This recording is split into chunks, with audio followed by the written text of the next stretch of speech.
What do you think's going on here with Kyrie Irving, Bomani? I don't know. I don't know. Like that's what the real moral of the story is. Like when I saw the thing he put on Instagram today, I just wanted it to make sense. That's all. Like, can this thing make sense? You don't want to talk to the media. I understand that. I do think that media members kind of undersell how annoying it must be to spend all your time with people bombarding you with questions. Because one thing about media that's worth pointing out, if anything ever happens and we wind up becoming the story, we are quick with the no comment until I talk to my boss. Like, we get it. We know why it is that they don't want to talk to us. But it's the Don Draper line, right? That's what the money's for. That's the trade that everybody makes in this game. They kind of have to deal with us because it serves a greater good and purpose. Now, along the way, somebody wants to ask Kyrie Irving if LeBron was a father figure to him. And that's like an absurdly, really stupid question. And I'm sure they get stupid questions every day. You shouldn't have to answer that stupid question, but like everyday stupid questions, this is just what you're going to get. So I get why somebody would be annoyed and bothered by the idea of being forced to talk to us while they are half dressed.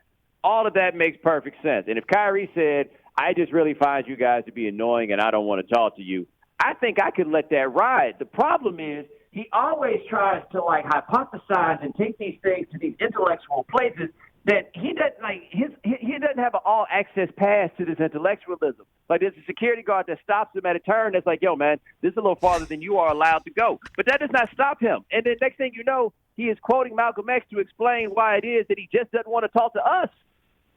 No, it doesn't work like that. I agree. And in New York, that is just only going to serve to churn it up. Why doesn't he want to talk?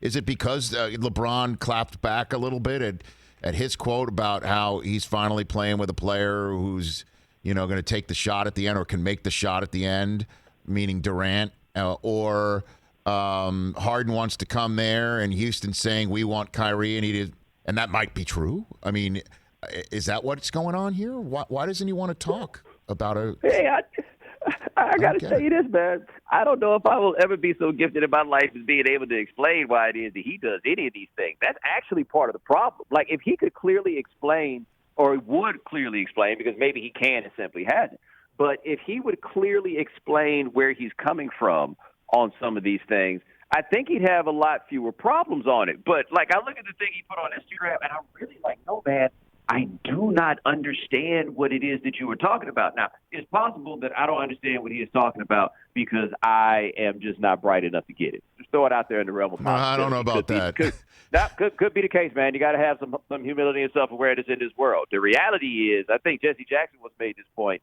is that if you were talking to me and I don't understand it, it is probably your fault. Like, especially if you're in the space of being a professional communicator. He is in a space where if he wants us to understand something, it is his responsibility to put it in ways that we are able to understand. Like, we're not in a place now where we're trying to twist his words. We're legitimately in a place now saying, dog, what are you talking about? So do we read into this as that it doesn't work out in Brooklyn?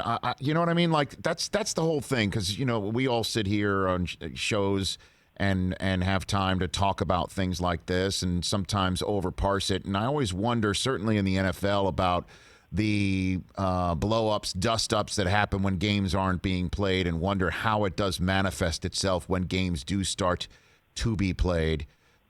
Is this just a way to just fill a Friday before we're actually tipping off, or you think this is one indication that once again Kyrie's going to be part of a situation where a welcome is either worn out or there might be one championship or none at all? What do you think? Well, I mean, let's be fair. We all walked into this with a measure of skepticism, because it is impossible to walk into what the Nets are putting together here without having some measure of skepticism, right? But I think that all of us who are observing this are doing so from that position. So I do think that it's fair to say that maybe we can make things into something a little bit more than they are, because it confirms the kinds of things that we think are going to happen. The other thing, though, with Kyrie is he really gets on people's nerves, like in a very unique, singular way, right? Like normally when people are on some like Space Cadet type stuff, we find it to be kind of delightful. No one finds his Space Cadet to be fun because it's so serious. Like, he means all of it. So I think part of it is kind of just a personal reaction to that people have to Kyrie Irving and how this goes. But I do think, though, they are running quite a sociological experiment over there in Brooklyn with this team, in large part because I don't know what Kevin Durant is going to look like when he comes back, but I'm going to assume that Kevin Durant is going to be the best player on the team. He has lived a life as a basketball player already of being the best player on the team, but the dominant personality on the team is somebody else, and that person is the one who gets to dribble the ball up the floor. He kind of got tired of that and went somewhere else after a point. I'm surprised he signed up for it now. This is going to be a lot. Like, everything in Brooklyn is going to be a lot, but that ain't our fault. This is, like, objectively fascinating. Hey, you watched all the way to the end. Thanks for that. Watch more right here.